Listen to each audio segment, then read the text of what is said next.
What kinds of questions should you ask yourself when you come home from a long trip to help you decide if you should take off and go again or settle back down somewhere for a little while? Tough call. Also, what is the number one thing you can do to win over locals? And it's all happening next and so much more. So strap in. Thank you so much for being here. And you know what I'm going to say. Welcome to the Zero to Travel podcast, my friend.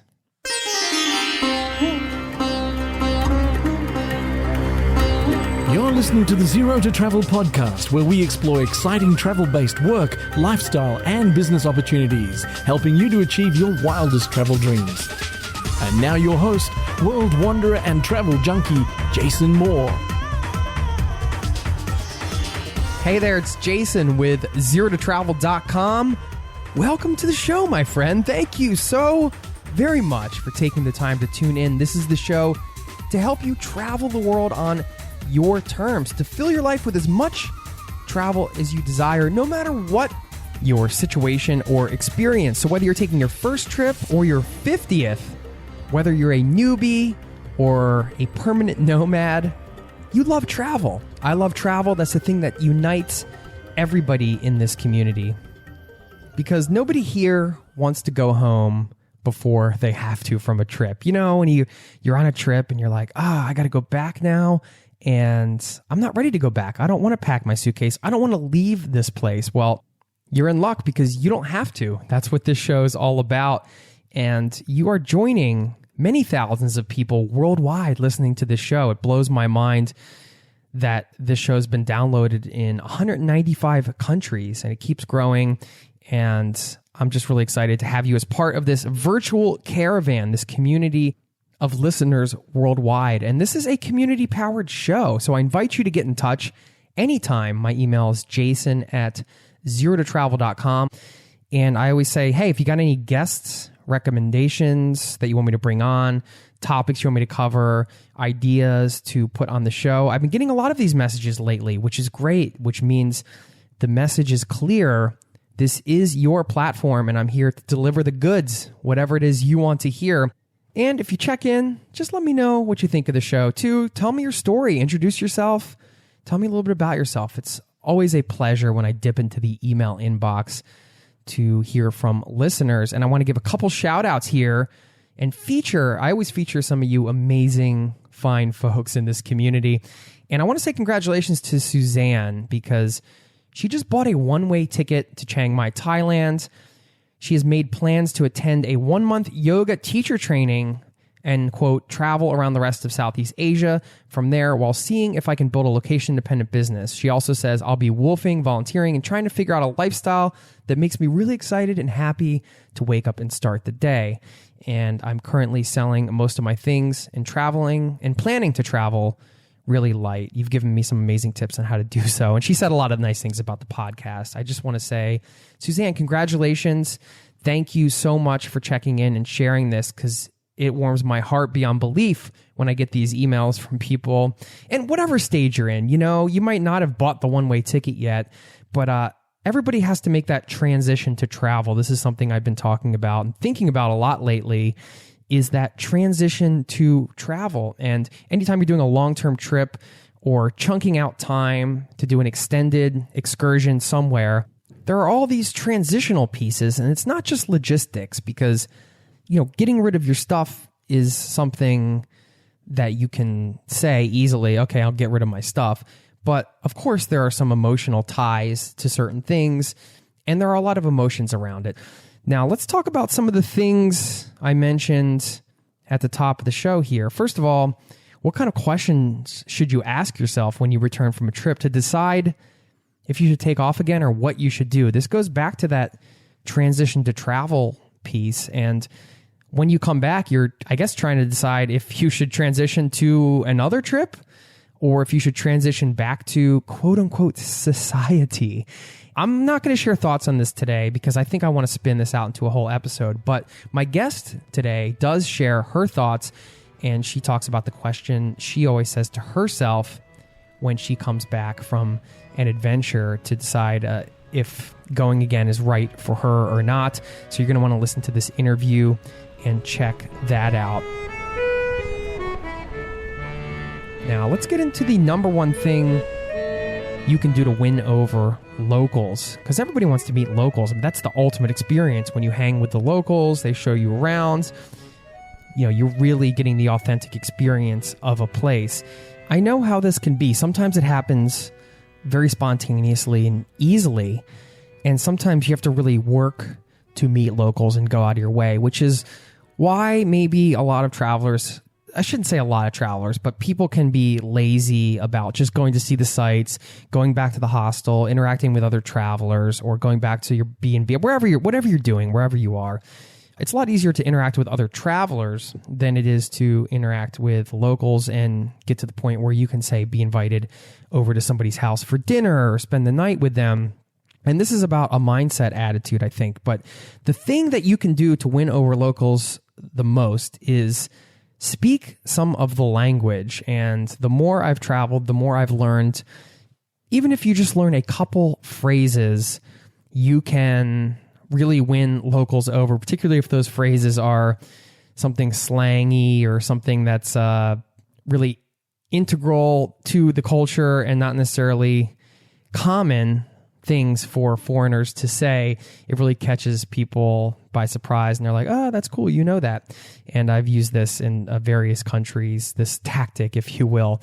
Now let's get into this interview. I'm excited to bring another edition of our Inspiring Female Adventurers series. You're going to love this interview with Sarah. What she did took a lot of guts, and it was great to hear her on-the-ground experience. I'm excited to share it with you. Please enjoy the interview. Thanks once again, and I'll see you on the other side.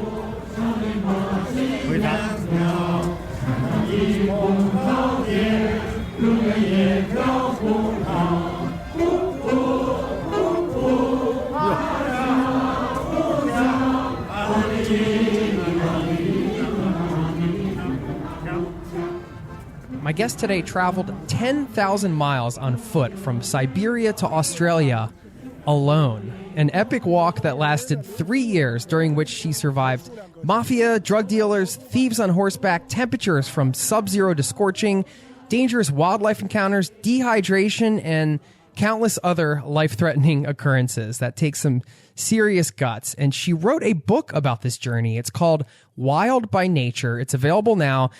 And I'm thrilled that she's here to talk about her experience. Sarah Marquis, welcome to the Zero to Travel podcast, my friend. Hi, Jason. How are you doing? I'm great. How are you doing? Really good. Thank you. So we were just figuring this out. We're kind of in the same, I guess we are in the same time zone because I'm up in Norway and you are in Switzerland, correct? Yeah, I'm in the Alps. It's like snowing, tons of snow. It's just falling from the sky. Did you grow up in the Alps specifically? I just grew up in the northern part of Switzerland, which is not really the Alps. But as soon as I realized that it was sunny here, an amazing landscape, I just moved here straight away. Yeah. And what town are you in? Well, I'm near Verbier. It's a really flashy ski resort in the mountain, and I'm just located just near that place in a small village, really quiet village with 200 people live here. Oh, wow. That is small. Yeah, it's a tiny, nice place. So you've done a lot of these different adventures, big adventures, and I want to focus on this one today. But just to give everybody who's listening a little bit of context, do you want to share a little bit about your career, this sort of adventuring career you created for yourself? And like, I guess give us a little bit of a taste of some of the other types of things that you've done. Yeah, so for the last 23 years, I circumnavigate the planet on foot once. And I guess it just starts with one step at a time, but always been with a lot of curiosity from my part. And then I start to discover nature and our amazing bond that we've got with nature. And more I was walking, more I wanted to walk. And still, I didn't know at the time why I was walking, why I wanted to go back to nature and do those really long walks. So I start my longest walk with the Pacific Crest Trail in the States, where I walked from the Canadian border all the way to the Mexican border. And then I see bigger scales, bigger continent, and I end up in Australia, where I walk around Australia on the 17th month journey. That was a really long 14,000 kilometers journey. And then I get attracted by the mountain and the Incas in South America. So I walk on the top of the Andes from Santiago de Chile all the way to Chile and then Bolivia to end up in Peru, in Machu Picchu, where I stopped. And then I had other dream again coming through me, and included this really long expedition of 3 years where I walked from Siberia to Australia. And after this one, I dream about, that was one of my oldest dreams, which is to survive off the land like the Aboriginal people used to do years ago. So I just come back from this expedition called Dropped into the Wild Corner, where I get dropped with a chopper in Australia in a northwest corner where there is snakes and salty crocodiles. Okay. So, well, I have a lot of questions, and I guess where do I start here? I mean, the first one is you tend towards obviously these walking adventures, right? So I'm curious what it is about walking specifically, and also why you choose the types of routes you do, because it sounds like the types of adventures you choose you're not saying, oh, I'm going to walk through primarily urban environments. You're walking through nature because you said you have this connection with nature, but with that comes a lot of solitude. So why do you choose these solitary types of adventures where you're going to really be on your own for extended periods of time, and why walking? Well, I think we need a fire going on here and a really full night to explain to you why I'm actually walking, because I still really don't know why I'm walking, see? Because it's not an intellectual answer that I've got for you. It's really a deeper answer, which is our relation with nature. We are from nature, and we forgot about it most of the time. And we've got this amazing body of ours, and it's a perfect machine. And this machine, it's just like we are another mammals. You know, we are from the mammals family, and we never use our instinct as much as we can.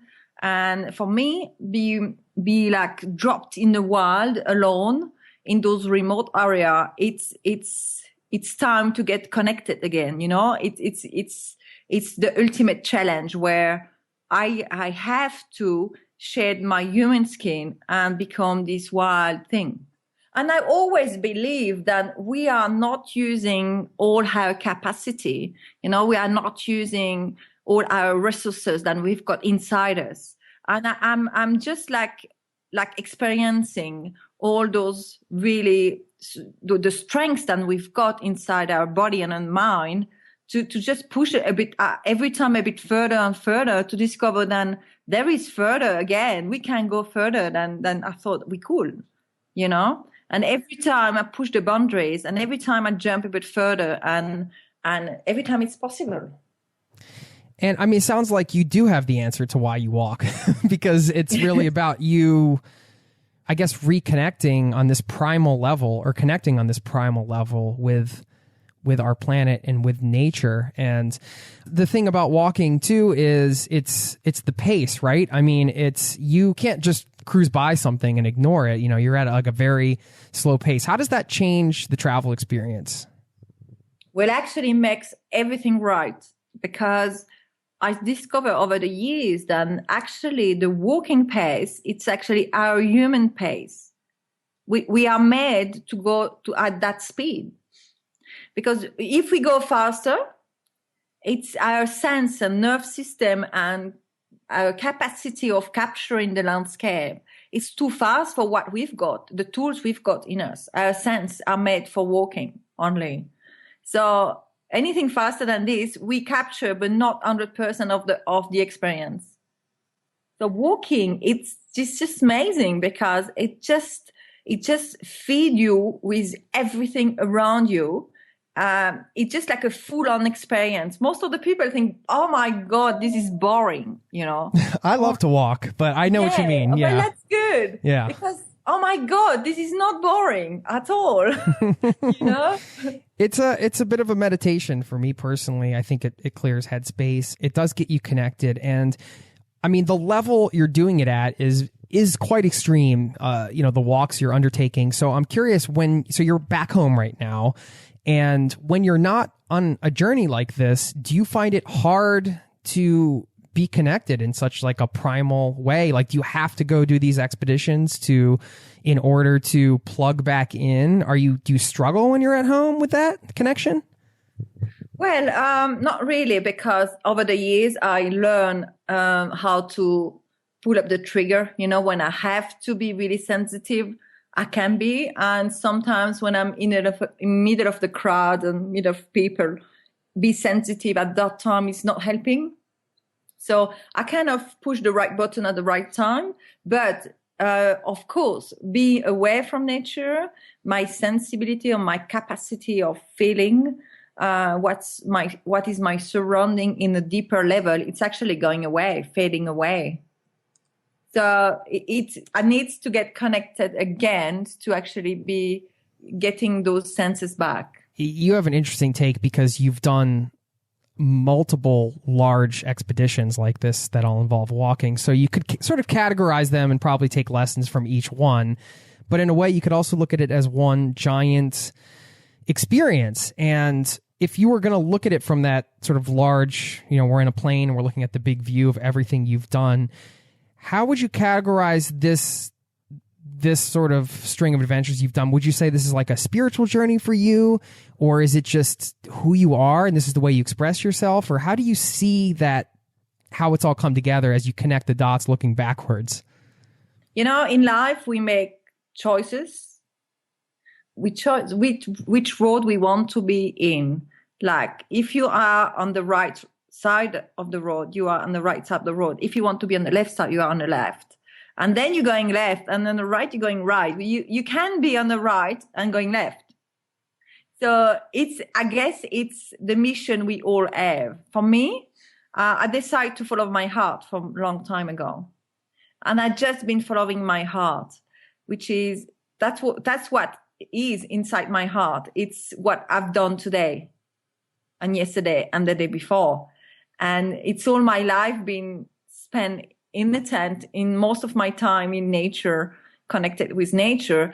But also my mission for me, when I came back from Australia the first time after my long walk, I decide that if I come back, I want to come back, but I've got a mission to actually share my story, share this connection with people. So I start writing, which is not one of my forte really. And I start writing and doing speaking engagement because I want to share my story with people. First of all, to tell them that there is more into life than what we think it is. And secondly, I wanted to share the magic connection we do have with nature. And encourage people to kind of get out and experience that on their own. And also, happiness, it's maybe not what we think it is.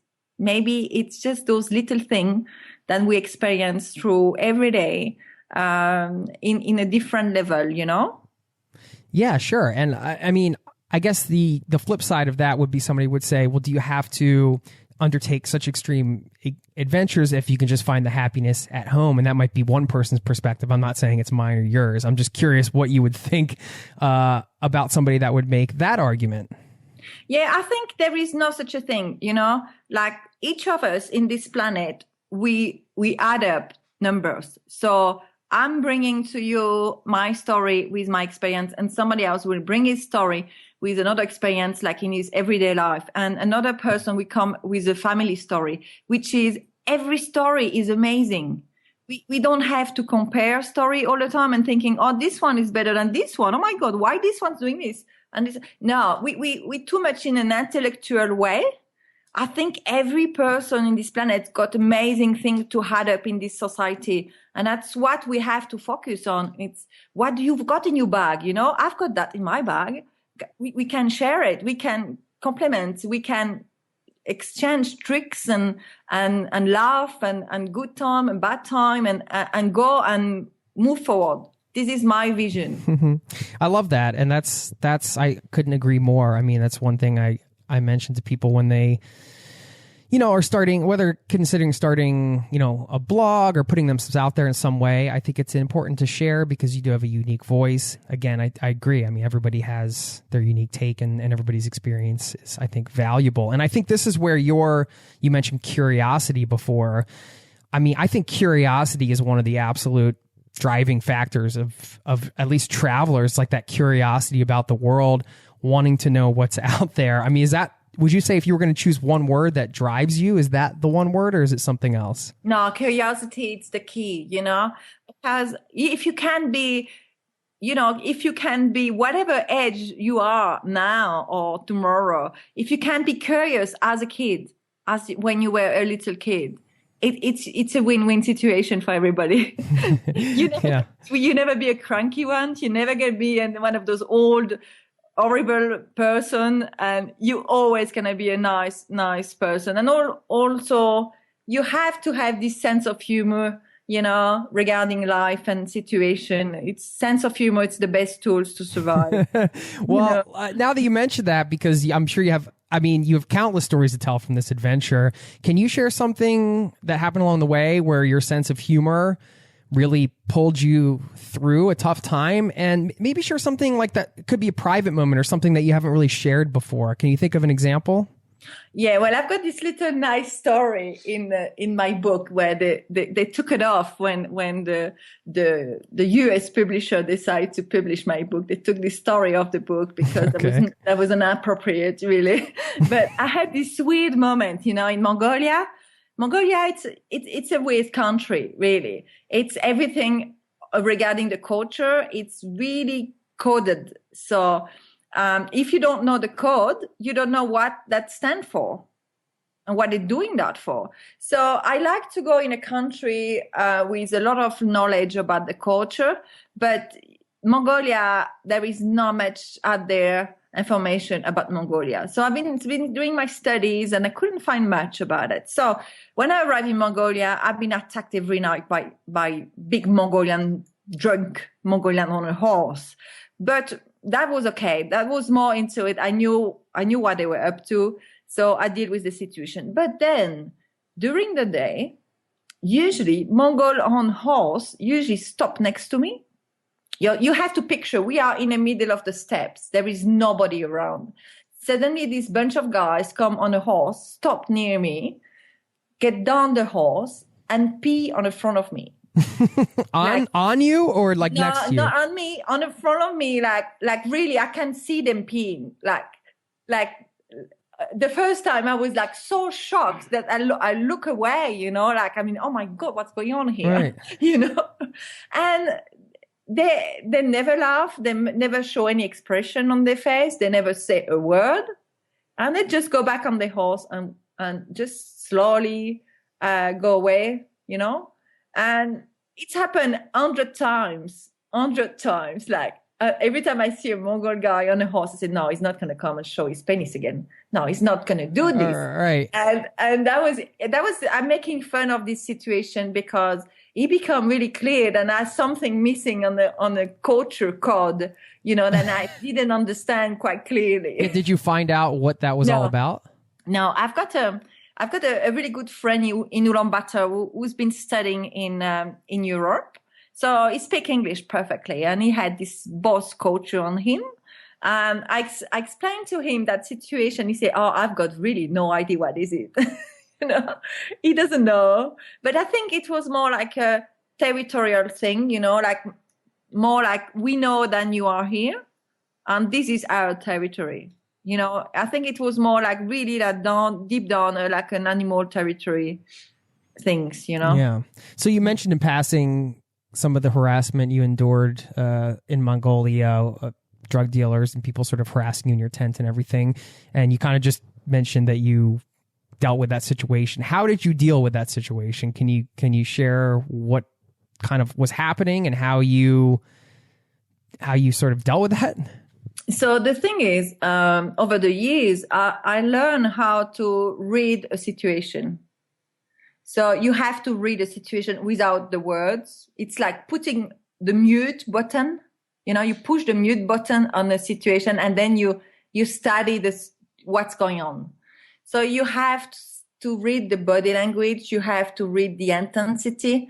You have to read the eyes. You have to read the posture and the animals' activity around, if they are agitated, how the horse reacts. Every little detail, it's important. So once I do assess this situation, I will always stay away a maximum from them, so they will not enter to my safety zone, And then you have to act. So, for example, I've got a really good example where those guys on horse were completely drunk. They were galloping through the steppe with the bottle of vodka in their hand, really. And I still don't know how they were actually staying on the saddle, really. They were so drunk. And they followed me, and they followed me, and they finally find me. They've been tracking my tracks. They're really good tracker, though. And they arrived, so I faced them, and they wanted to touch me, to take my bag and everything. And so I stay really calm. I really look at the situation, and in one moment you have to study the situation. In one moment you can actually act, but you have to feel it. It's a energy, And then I really run through the horse, and the horse get surprised. The horse rear, they went on their back feet, and the front feet was in the air, and the Mongol nearly fall down, and they were so ashamed of that. They just turn around. Wow. You must have been scared, though. Oh yeah, you always got this adrenaline shot in through your body, which is really safe. Being scared, being afraid, it's the most important things. Well, saying that, you've got two different fear. You've got the real fear. Then the situation, it's actually something wrong, and your body tells you. And you've got the second one, which is the fake one, where you create the fear with what you actually saw the day before in the movie, or this situation remind you something. So your spirit and your mind work like a computer. So it will go back in the memory card, and it will take this situation, look a bit like this one, and it will bring back this memory. And then you will be afraid of this scene because of what you experienced before. So you have to be really cautious about which kind of fear you've got, if it's a real one or it's a fake one. And sometimes that's hard to distinguish, right? Like you have to take a step back and think. Yeah, and experience. The only way to learn is to be on the front of a situation. So you are on the front of a situation more than 10 times, then you could actually say, okay, this looks different than the last time. And then you can actually reflect on your feeling yourself. What was the feeling inside my body at that time, and why now it's different, and why this is doing. So you have to study yourself. You basically, on those trips, you are a front of the mirror of yourself. This is the most dangerous things to do. You are with yourself, and if you don't like yourself, you're in trouble. You have to face your fear, who you are, in a deeper level, and that makes the thing really interesting because you learn so much about yourself. Would you say that intuition is your ultimate ally on a journey like this? Yeah, definitely. I don't need an intellectual explanation of a situation. Yeah. So I've got a feeling, I'm out of there. I don't wait for the intellect to assess the situation and give me the intellect will actually trick you in a really bad way most of the time. You have to listen to your guts. Yeah, because it sounds like you're really tapped into that part of you during these adventures, because it sounds to me like you're using a combination of intuition and experience, like you say, you're reading the situation, but at the same time, it sounds like the split is more in favor of the intuition. Yeah. You learn more like to let it go. You can have all the knowledge in the world. You've been studying, you know what you're doing. You know by the book what you're doing. Yeah. But then after that, you need to let it go and open the door and take your human skin away and be like having the wind through your skin and feel the wind, feel the situation. That's the only way to survive. That's why actually today I'm still alive. I mean, you mentioned sort of learning from these experiences, right? Like learning about yourself because you're on these expeditions, you're alone often. Now you've done so many of these over the years. How does the experience impact what you can learn about yourself? I mean, if that makes sense, because obviously you're doing these in different stages of your life and at different times, but you do have all this experience. So how does that work? It's a really good question, because the most interesting expedition I've done, it was the first one. When I walked on the Pacific Crest Trail in the States, and because I had no idea. So you like a virgin canvas. And you've got no idea whatsoever. So everything it's writing or painting in that canvas, it's going to be a new feeling. So it's just this amazing trip where everything is enhanced, like it's incredible. Every move, it's incredible because you've got no idea. You never experienced. So then it's a balance because experience give you another tool, another step. You can go further and further, and then you open new doors. So it's a different kind of feeling, but I think it's how life goes, It's how life's supposed to go. We're supposed to go from one year to another and learn new things and grow and in a different way. We can't just stick with one way.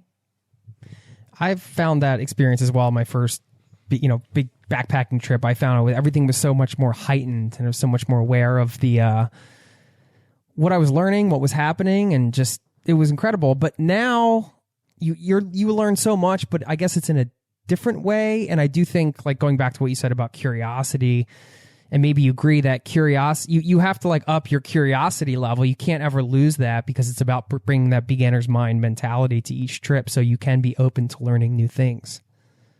Yeah, and curiosity, sometimes we forgot about it. We get caught in everyday life and we get caught with a rhythm. We get caught with what we know. And that's why I like to learn new things. Our mind, it works like a really good tool. So the mind is always easy to go back to bad habit or habits, just habits. And you have to challenge yourself all the time. You have to get out of your comfort zone to be able to touch again this unknown zone where you're fragile and you don't know what you're doing. And then only then, then you're going to learn something. I wanted to ask you about changing or adjusting your comfort zone. I was watching one of your talks online and, you kind of mentioned being, I don't know if this is the case now because the talk was a few years ago, but you mentioned being a vegetarian, but then you had to essentially eat meat because of the circumstances. I don't know if that's the case now. I'm just curious what your thoughts are on compromising your core beliefs while you're traveling to adjust to your situation or the culture or whatever the case is. So when I was 11 years old, I grew up in a middle-class family where we had a garden, where all the veggies was from the garden, and we had chooks and rabbits and some lamb and everything, like we were self-sufficient. But then when I was 11, I realized that what I was eating in my plate was actually my best friend. Was one of the sheep on the field where she was too old, so they decided to do sausages with her. So that's where I stopped eating meat because I realized that those four legs animals, they got a conscience, they were my friend and I knew my friend, I knew them. I knew how they can be. They've got a heart. They've got a feeling. They're like us. They just don't look like us that much. That's all. So I decided to stop. eating meat for this reason. And then I haven't touched meat for many, many years until I've done some surviving in Australia. And I decided to go through this process of, my question at the time was, I am able as a white female to actually survive in the wild? That was my question. And how deep this connection with nature that I'm supposed to have as a mammals, you know? When you eat meat, if every person who eat a chicken, who are actually able to kill the chicken, clean the chicken and open the chicken and clean it, it's a hell of a journey. It's a hell of a process. And that's what I did. I wanted to be on the front of the facts. Then I wanted to know if I was actually able to do this. So I experienced this during this journey. Then I stopped eating meat. So, for example, the last expedition, I came back in October last year. I did surviving full on, but I only eat fish, and I've been only eating roots and berries, and also some palm trees and bush tucker from the Australian bush. Because I've done this experience and I don't want to go through it. I don't want to kill anything. Yeah. And I mean, has there been a situation where you've had to maybe compromise one of your values, whether it's, you know, we focused on the food, but I mean, if there's something else where, you know, you're in a cultural situation where you're like, okay, I normally wouldn't do this, but like in Mongolia, for example, they only eat meat. I never eat meat. Yeah. No. If I don't kill the animal, I will not eat it. Right. So you stuck to your guns there. Yeah. No, that's definitely something really, really close to my heart. You know, I'm too close to animals to be able to eat them. You know, it's like if we eat humans, it's not possible. You know. So I know there's people listening that have the message of following your dream, and you've clearly been doing that, and your dreams happen to be, you know, these big expeditions and a lot of these things that are involving you out in nature in these extreme ways, extreme traveling. Maybe for some people, it's just, you know, traveling more or building a life around travel, but maybe they're not getting the support from family and friends. I want to get your take on this. I have no idea what your background is, or, you know, if you have a family right now, or, you know, close friends that are, I mean, I'm sure you've had over the years, or your immediate family, even when you started. What has that process been like? Was everybody supportive in the beginning? I'm sure at this point now they're just used to you kind of, oh yeah, that's what Sarah does. She goes off and she's going to walk for 3 years. But obviously you're like taking yourself out of their life for a long period of time. So there are sacrifices there could be with, you know, it could be difficult to maintain those relationships. I just want to learn a little bit more about that. Yeah, you know, real friend, they always stick around. There is not that many, but the real friend always stick around, and they know me for so many years, and they know my way of life. So when I come back, I'm quite present, you know, like I do my best to spend as much time as I can. But if I'm not there, I'm not there, and they don't expect me to be there if I'm not there, you know. And when I start walking, that didn't really surprise my family, because I was like that. I was this wild kid, you know, spending all her time in nature. I've been climbing trees and looking for birds for hours in the woods alone. I grew up, but I just remind this really curious kid with the binocular in the woods, still looking for a special bird. I'm still the same. I haven't really changed. So they were already used to you because that's your personality. Yeah, that's me. I haven't changed. Right. On this particular expedition, I mean, just looking at the map, and I mean, Siberia it's crazy how big of a distance you covered. What was the most uncomfortable part of the expedition? And that could be, I mean, it doesn't necessarily have to be, oh, I didn't have food. I mean, it could be anything you were feeling mentally or physically, or both maybe. I'd like an example from each.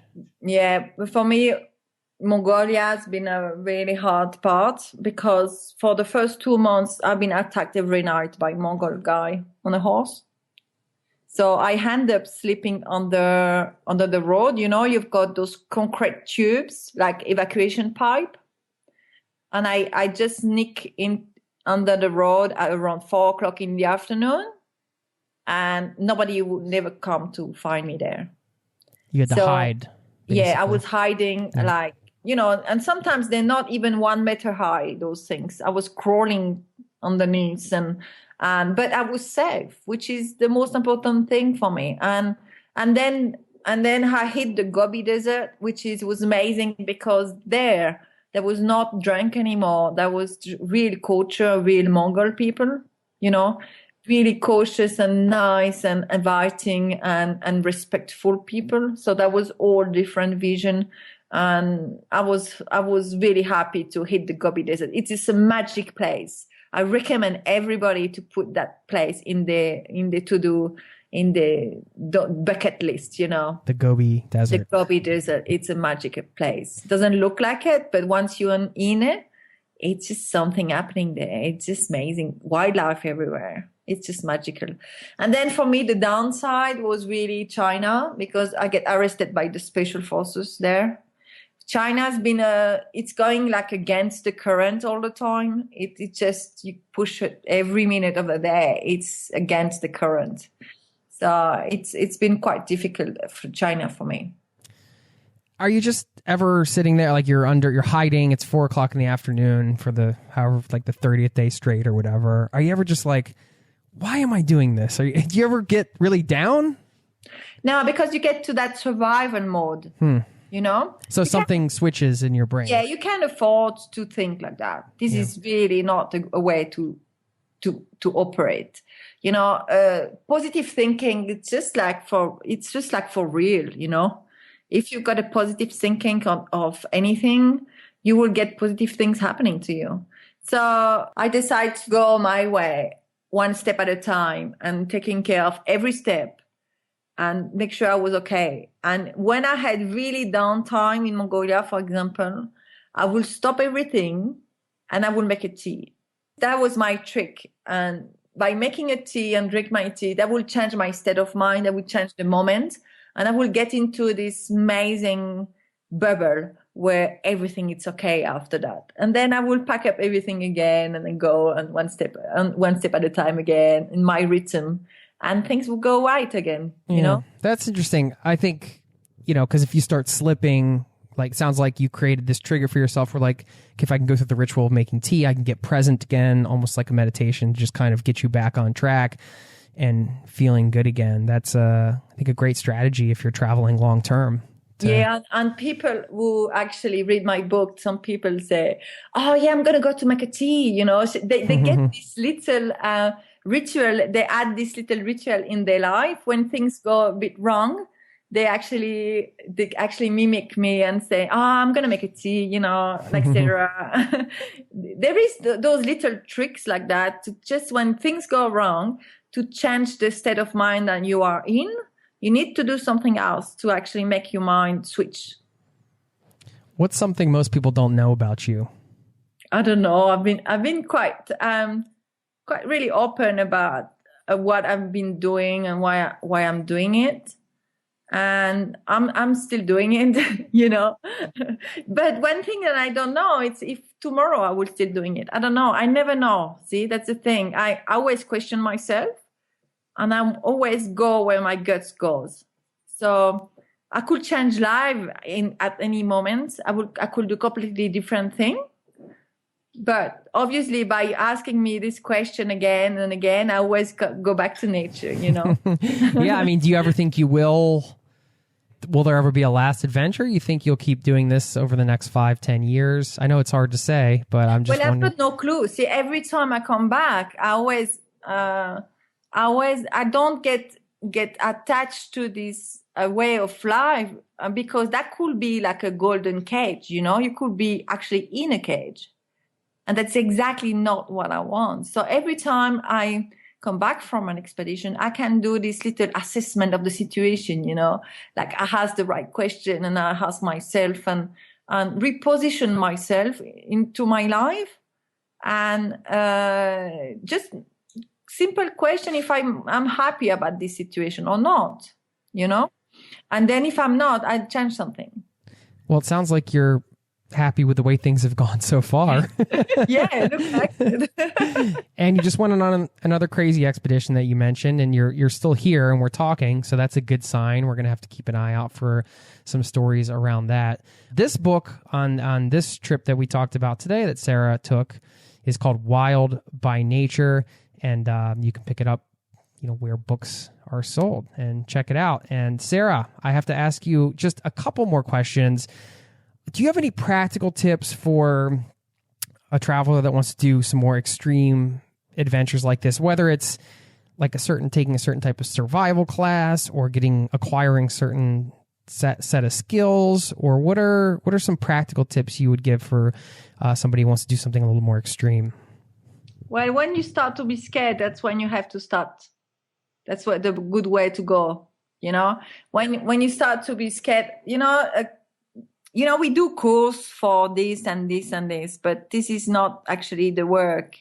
It's really efficient with any person. It's when you're uncomfortable about the situation, when you are feeling not right about the situation. It's when that's where you have to go.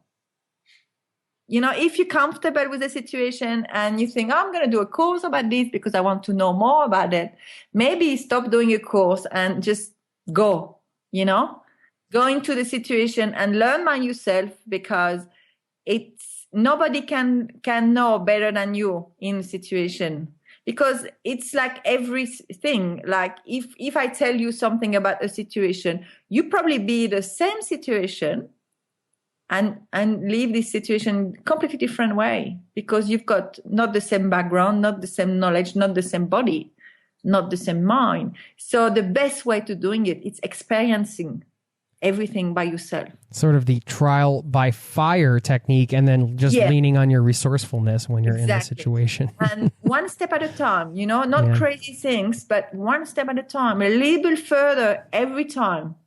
Well, you've gone many steps and you've gone very far, and I'm grateful that you've stopped to take the time and share the story with us today, and keep putting your work out there, Sarah, because it's great to hear what you're up to. And I guess the last question is, what's next? Well, what's the next challenge? It's writing the next book, because it's always a challenge to write the book for me. It's not easy. That's my 5th book, but it's not my forte. So it's just like fighting with myself, because I have to stay still on that chair, Yeah, that's not easy. I recommend a stand-up desk. I've been enjoying my stand-up desk. That's true. That's good. Exactly. It helps a little bit. Again, the book is Wild by Nature. It's by Sarah Marquis. I appreciate your time coming on and sharing your story with us, Sarah. Have a great day. Thank you, Jason. Thanks. Bye. Take care.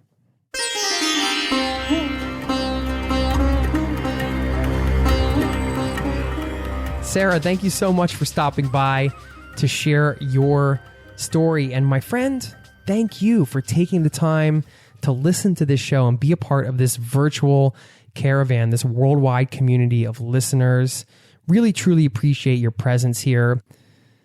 Now, my friend, let me leave you with this quote from Mahatma Gandhi, staying on the subject of learning. I love to learn. It's fun to learn new things, always be learning. And it's a mysterious process, right? It's kind of like when your hair grows. You don't really see it happening, but then all of a sudden it's there. And I think learning is a little bit of the same way. If you're studying something, reading a lot, or just kind of spending a little time to learn something new every day, all of a sudden you have the knowledge, but it's how long it takes and how you apply it. And I don't know, it's a strange process, but it's a lot of fun. And I've been learning a lot of things for a long period of time.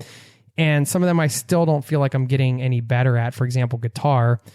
But yeah, I must be better, because if you compare how I played 10 years ago to now, or 5 years ago to now, I don't feel like I'm any better. But I guess that's just, I don't know if that's my personality or what. But anyway, Mahatma Gandhi has a great quote on learning. Quote, "Live as if you were to die tomorrow. Learn as if you were to live forever. I'll leave you with that. Till next time, take care. This podcast has been brought to you by zerototravel.com. Ideas and advice to make your travel dreams a reality.